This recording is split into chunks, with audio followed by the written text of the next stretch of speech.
Hi and welcome. I'm Steve Martorano and this is the Behavioral Corner. You're invited to hang with us as we discuss the ways we live today, the choices we make, the things we do, and how they affect our health and well-being. So you're on the corner, the Behavioral Corner. Please hang around a while. Hi everybody, welcome again to the Behavioral Corner. It's me, Steve Martorano, host and guide. This is the podcast about everything. It's a podcast about everything because everything is what affects our behavioral health. And a reminder that the whole thing's made possible by our underwriting partners, Retreat Behavioral Health. You'll hear more about them down the road. We've done just a multitude of shows about substance abuse and now broadened it to include mental health issues as well. But substance abuse is a kind of meat and potatoes topic here on the Behavioral Corner. It's an enormous problem. It doesn't show any signs of going away in terms of people having difficulty with substances of all sorts. And so we return to the topic very, very often. Today, we're going to focus in on the 2 R's is what I'm calling this: recovery and relapse. And for those of you who know anything at all about this whole process, relapse is the boogeyman. It's the 600-pound elephant in the room that people are alternately terrified about or using it as an excuse for not even trying. Everybody relapses. Well, not everybody relapses, but many do. Some think it's all, it may be a process, a learning process. And as someone once told me, it's not how many times a person relapses, it's how many times they're able to get back up and get back in the game and figure it all out. That's certainly the case of our guest today. Mike Vila joins us. He is a native Floridian, I understand, and he has a story that is right on topic for us today. Mike is now 17 years sober, but the story is a little more complicated about that because he knows a little bit about relapse. Mike, thanks for joining us on the corner. Yeah, my pleasure. Thanks for having me. You're no newbie about sobriety. 17 years is quite an achievement. Congratulations. Thank you. Let's begin at the beginning, and you can take us up to that relapse you had, which was several years ago. When did you first start drinking? When was your first drink? Yeah, I started to drink in my late 20s. I was really a late bloomer. And it was, interestingly enough, it was when the disco era was kicking off. And I went to disco drove a lot of people to drink. There's no doubt. It was my very first trip. I'd been married and I was divorced. And my first trip to a disco. And I walked in and I was absolutely overwhelmed and mesmerized. And being in the bars, you drink. Mm-hmm. And so that's what I did. And then we rolled into the 80s when everybody was, drinking and had a vial of Coke in their pocket. And I kind of went through the 80s. And I always just thought I was a partier. I thought I like bars. I used to go out to nightclubs every night. I just felt like that was, and drinking was just a byproduct. I used to have a joke that said, if I love hanging out in restaurants, I weigh 500 pounds. The reason I drink is because I go to these bars. And then in early 90s, a gal that I had been dating and I broke up. And by that time, I was drinking a lot, quite a lot. And when her and I split up, I thought to myself, boy, I better be careful because now I don't have a warden. I don't have somebody that I got to be careful and not overdo it with. And that's what happened. I started drinking quite a bit then. And so I had an episode that happened one night that really the next day I was like, oh my God, I got to get some help. Called a friend of mine, asked him if he'd take me to a treatment center here in Tampa. Mm-hmm. And he did. And they let me in. And I remember them telling me it was a 28-day program. And we're going to get you better in 28 days. Right around the first 5 days, they found out my insurance didn't cover it. And they said, well, we're going to get you better in 5 days, which is kind of a joke. But right.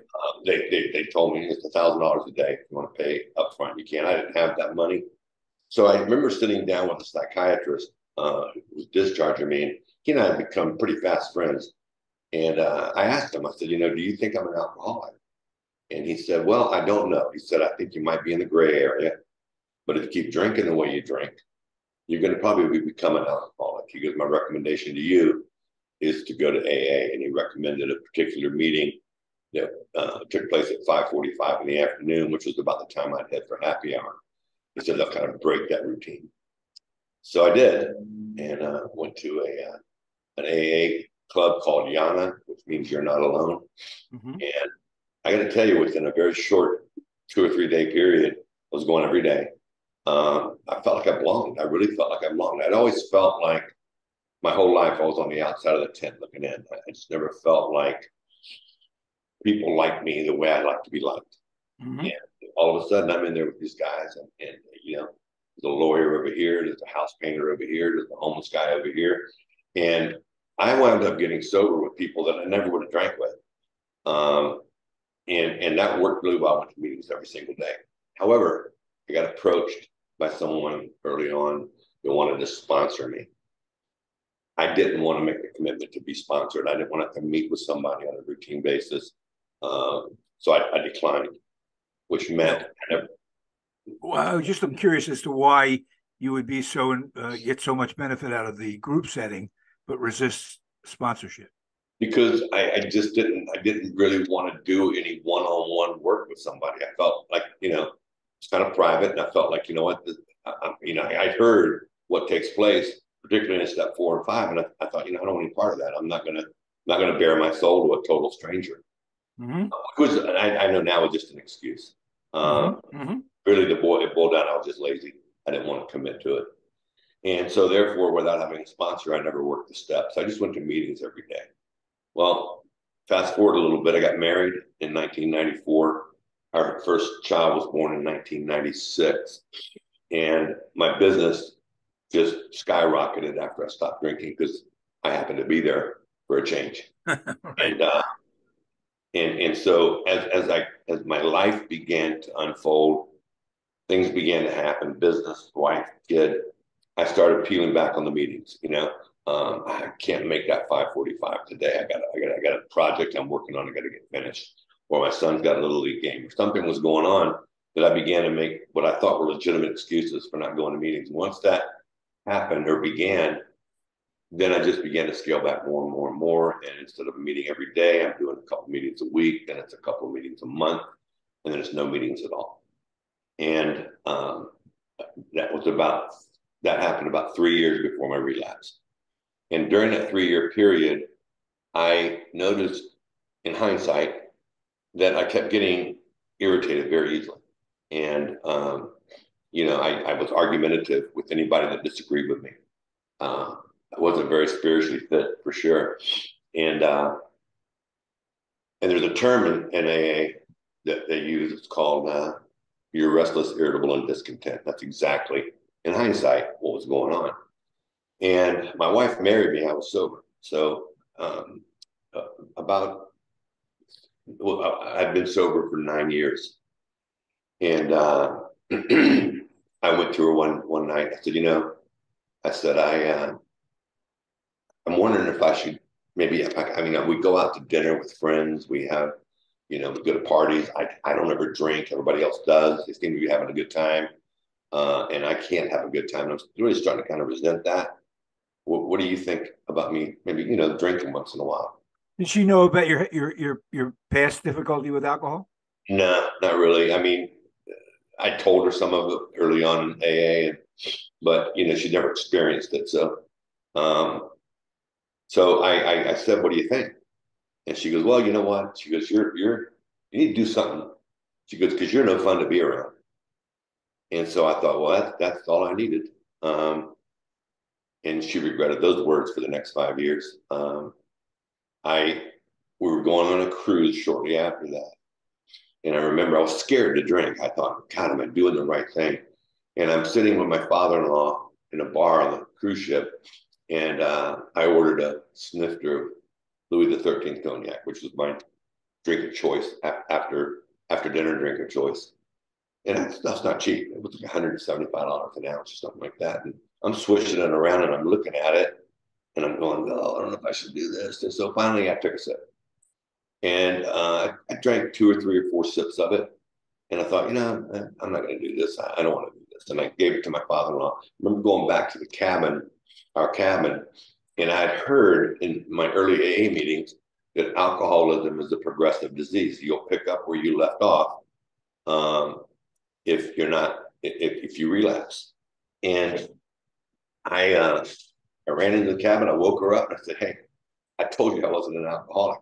I just gave a $175 drink to your father and didn't finish it. So I didn't pick up where I left off. Well, that was then. For the next, few months, 2 or 3 months, I would drink. I would people, be at a bar, at a party, at a restaurant, and the server would say, "Would you like another drink?" And I went, "No, I'm good. I don't want another one." Well, I did want another one, but I was trying to control myself. And eventually, my father passed away about 6 months into my relapse, and we had a big celebration of life party at my house after the funeral, and that was the first time I got drunk since 1992. This was 2000, mid 2001. So I hadn't been drunk in a long time. That was what, like a 5 year period when you weren't drinking? No, I didn't drink for 9 years, from Oh, 9 years. 1992, and I relapsed in 2001. And then the first 6 months of that relapse, I was pretty much under control. Then I binge drank one night, got drunk, and that was kind of it. Now is where the pick up where you left off metaphor comes in. Here's where the psychiatrist is saying, I don't know if you are or not. You might be in the gray area, but if you keep drinking, you will become an alcoholic drinker. That's all started to happen. I started drinking more often. I was a happy hour guy.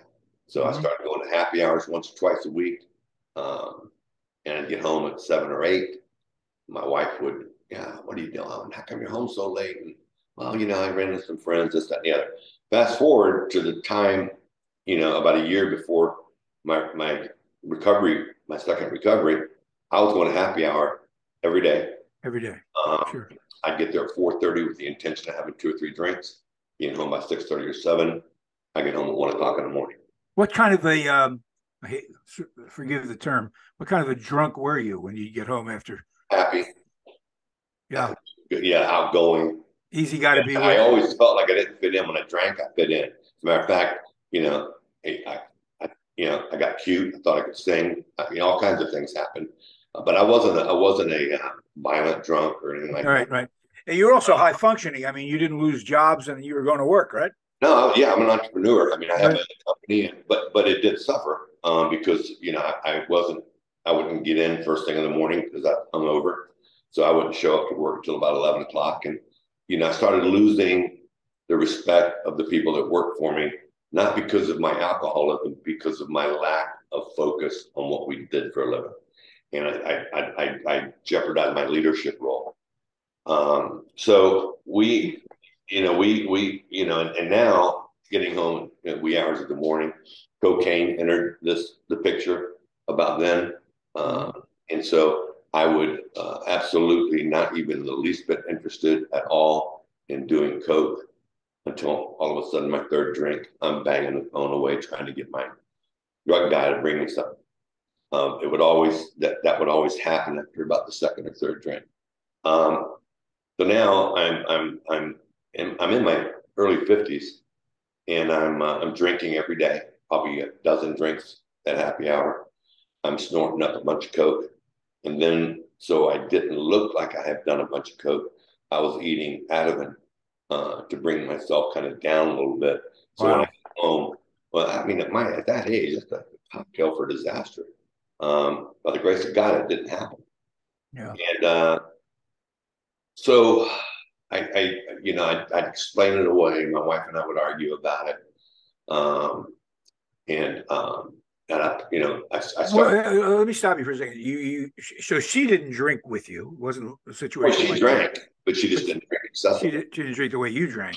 No, What was the argument about? If you were a great staying guy to out be late. around, oh, you're just not getting home one time. It's not getting home. We waited dinner for you, and I'll tell you a couple of quick little things that happened right before I hit my bottom again. One was I was at the bar.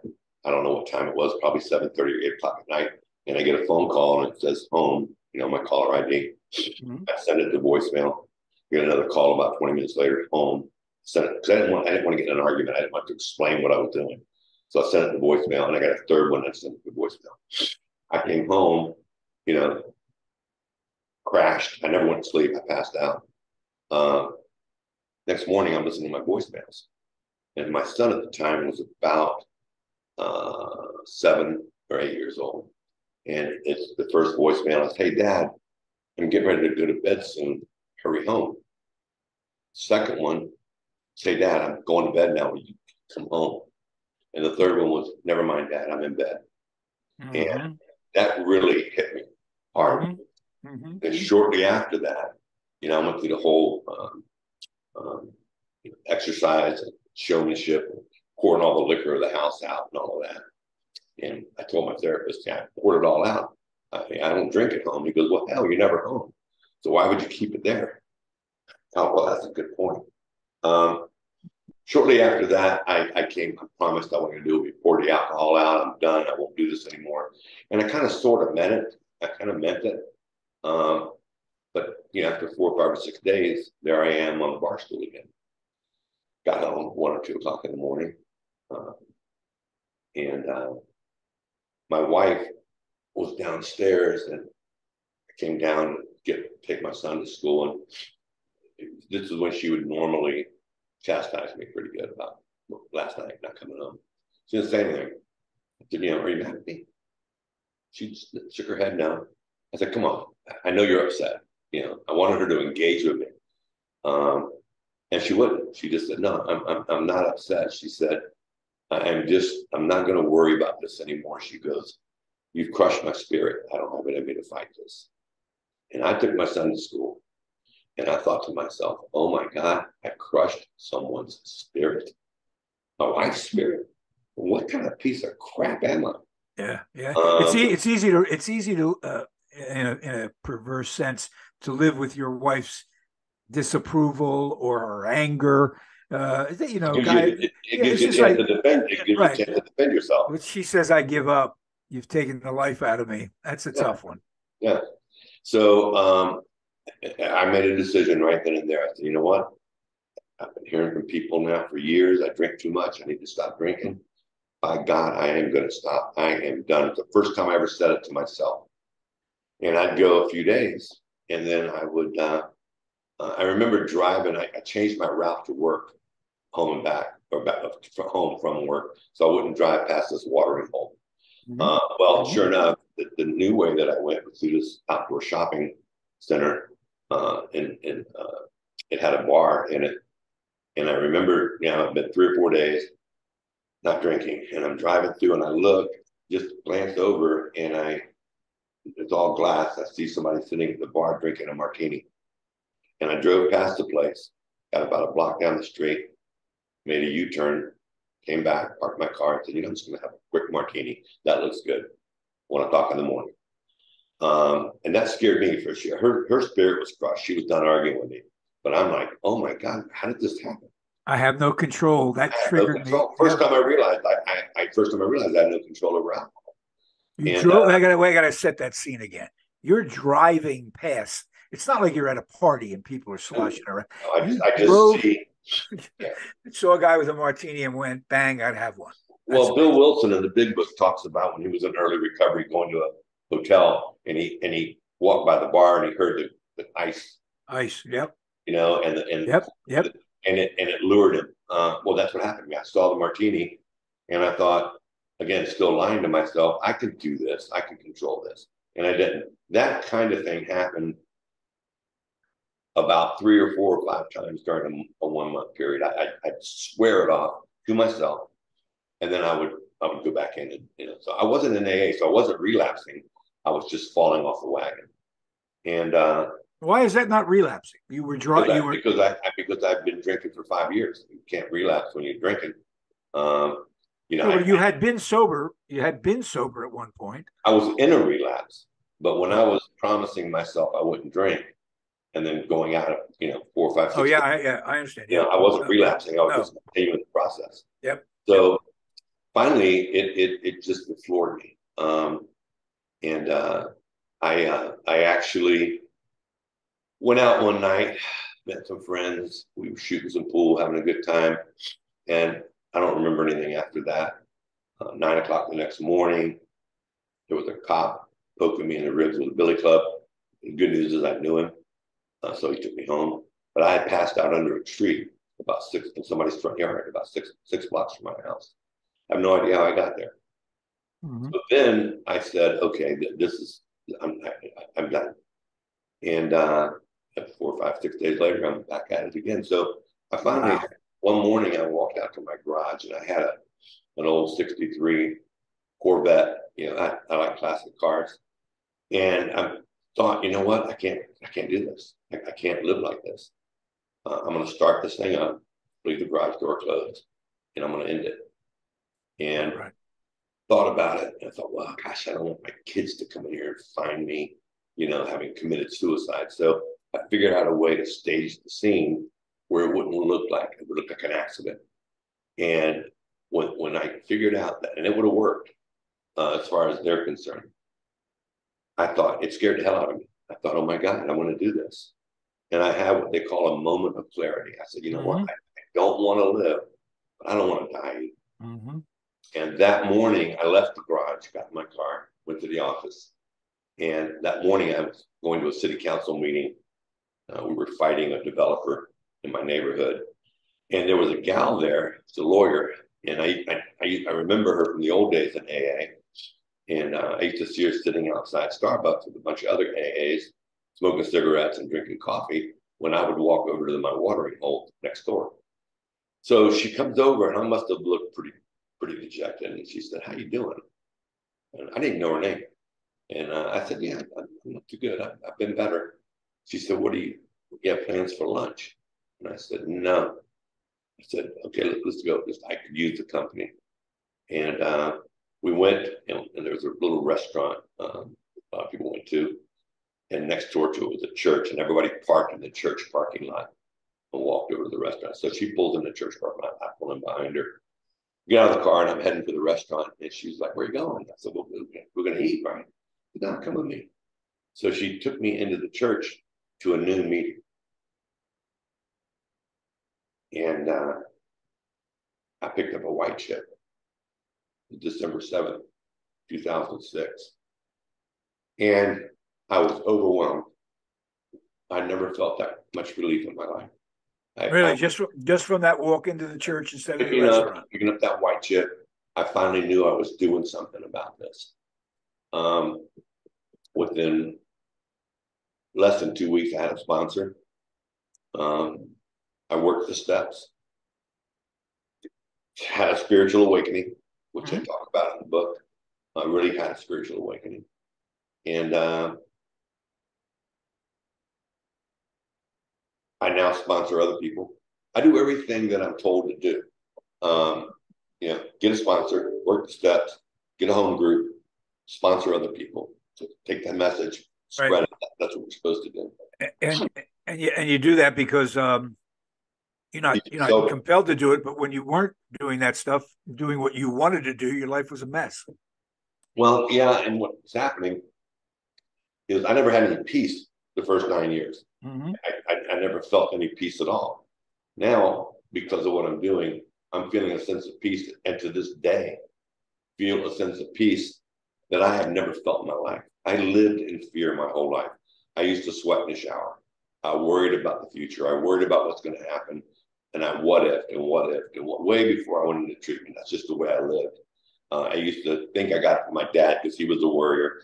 In hindsight, he was an alcoholic and he was living in fear. Do you think the alcohol was self-medicating the anxiety? Oh, it reduced it immediately. Well, Yeah, yeah, here's yeah. the way. Here's the Let way. me let me reintroduce Mike. Mike Vila joins us with his story of substance abuse, alcoholism, and a, a relapse of fairly significant proportions that came to an end, as he just said, with a white chip in a church 17 years ago, and he's now going on 2 decades of sobriety. Mike, can I take you through just a couple of things? I mean, I've read a lot about relapse now, and you can go online and see 10 things to avoid and this and they're all valuable. We get a lot out of them, but they kind of break it down to one simple thing, and I think you agree with this. People who relapse just aren't working their program, whatever their program is. Is that the way you see it? 100%. And I go to meetings, all week long. I see a lot of people that relapse. I see people that relapse on multiple occasions, and it's apparent that they're not following the program. They either don't have a sponsor, or they haven't worked the steps, and most importantly, they're not spiritually fit, because this is a God program. There's no doubt about it. It's not a religious program. You mean AA? You mean AA? Yeah, it's a spiritual program. Yep. We're allowed to pick a God of our understanding. Mm-hmm. But yeah, I see the same methods. I go to meetings a lot because there's no pictures in the big book. And by going to meetings, I get to see what happens to people that don't go to meetings. Mm-hmm. They also, some of the things I've read talk about the stages of relapse, and sometimes I think this is overthinking something. But anyway, you did touch upon them in your description of what your experience was like. You talked about the emotional impact. You talked about your mental state of mind, and you touched upon the physical nature of it. When you were drinking, it made you, I guess, psychologically feel better, but you really were a wreck, right? Okay, yeah, absolutely. I mean, was that? It was an emotional relief. It wasn't a physical relief. Yeah, yeah. So, I mean, that is pretty much the stages one will go through. I mean, maybe not in that order, but certainly your emotions, your mental frame of mind, and physically, you're going to pay a price for this stuff. Is there? And I hear you about, look, here's how you stop abusing substances. You stop abusing substances. You find a program. In your case, it was AA, and you do it. It's pretty simple. Mm-hmm. But what about those people who go, yeah, well, I know people are going to meetings for 15 years and they relapse. And are there any? Could you offer anybody like red flags, warning signs? What should you be on the lookout for if you are sober, but worried? What should you look for? There's stories that I hear in AA, and one comes to mind. This gal was sober 22 years, and she relapsed. And then she couldn't string more than a couple of years at a time without relapsing again. And there's a lot of stories like that. It boils back down to working the program. And I think, and being spiritually fit, I think probably the most, you go to AA to get sober, you work the 12 steps to stay sober. But beyond that, I think that the most important thing that you can do, and people stop doing this, that relapse, is you sponsor other people. You take this message to other alcoholics, because that's how it all started. Bill Wilson met with Bob Smith. Bob Smith said, "You're not going to be able to get me sober." He said, "I'm not trying to get you sober. I'm trying to stay sober." So when we help others, it helps us more than it does them. Yeah. Yeah. It's like there is the surrender portion of the proceedings where you, as you did, go, this isn't working. I can't. That's step one. Number one. And then there's a lot of steps in between. But as you just said, and it's another alliteration, there is this service thing. Yeah. And people look at it and I don't think they quite understand what you just described. Is that you're doing this because it's good for you too. Oh, absolutely. No doubt about it. I was at a meeting last night with one of my sponsees, and somebody that he had sponsored who really, really struggled in the first few years, kept going in and out, in and out, in and out.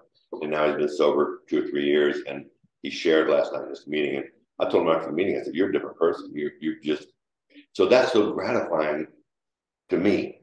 But at the end of the day, the 12th step is having had a spiritual awakening as a result of these steps. we carry this message to other alcoholics and practice these principles in all our affairs.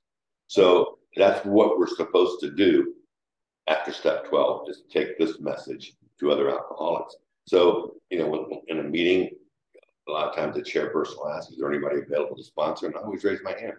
Yeah, let me ask you a question about it, because I understand it's a step, and if you're going to do this right, you've got to work the steps. But someone in your position, and that woman who met you that day, you take a risk, because I'm sure there are times when you reach out to someone to help them and sponsor them if necessary, and they don't make it. Mm-hmm.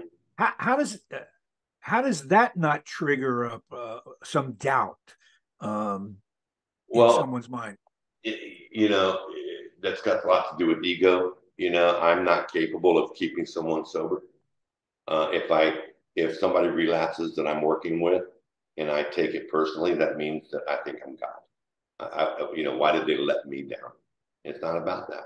The girl that took me to that meeting, I started noticing 2 or 3 years, 4 years later, I didn't see her in a whole lot of meetings. And then I didn't see her at all. And she has since relapsed. And she's the one that got me back. And she's been sober a long time. It's a way of life. That's all I can tell you. It's a way of life. You have to immerse yourself in this program, and you have to do everything that this 80-year program has taught us to do. Yeah. So we'll wrap it up here now. Just for those people who maybe have been living in a cave or something and don't know about the steps or the big book or AA. I always say to people who doubt, who have questions about AA, its efficacy and all that, I say, look, it works for the people it works for. So, what other evidence do you need that this can help you get sober? How hard is it to find a meeting? Somebody's sitting out there going, I'm not going to a meeting. Besides, I don't know where they are. How hard is it to find an AA meeting? Well, it used to be you'd pick up these pamphlets in the rooms and they have a meeting list. There's an app now called Meeting Guide, and it's a phone app. And you open it, and it lists all the AA meetings closest to you and closest to the time of day that you open that app. There's really no excuse. And for someone's going, so do I go with somebody, or do I just just get to a meeting, right? Get to a meeting. You don't have to have somebody hold you, and if it makes you feel better, whatever it takes to get to that first meeting. Because what's going to happen is you're going to realize for the first time maybe in your life that you're not alone. You're not different. There's people that are like you. And finally, Mike, somebody who may be hearing this, who has relapsed and is now in active use again, what do you say to them? I say do 5 things every day. And if you do these 5 things, you'll probably never relapse again. Hit your knees in the morning and ask God to keep you sober. Read some sort of AA literature, whatever it may be. Talk to another alcoholic. Go to a meeting and hit your knees that night and thank God for keeping you sober. If you do those 5 things, I do them every day. I have been for 17 years. It works. It really does. Bob Vila, thanks a lot. 17 years and counting, many more, I'm sure, in store for you. Appreciate your insight into this, and wish you the best of luck going forward. Thanks, Mike. I appreciate it. Thank you very much. Thank you all as well. Don't forget to like us, follow us, review us. We love all that here on the Behavioral Corner. We'll catch you next time. Bye-bye. Retreat Behavioral Health has proudly been serving the community for over 10 years. Here at Retreat, we believe in the power of connection and quality care. We offer comprehensive, holistic, and compassionate treatment from industry-leading experts. Call 855-802-6600 or visit us at www.retreatbehavioralhealth.com to begin your journey today.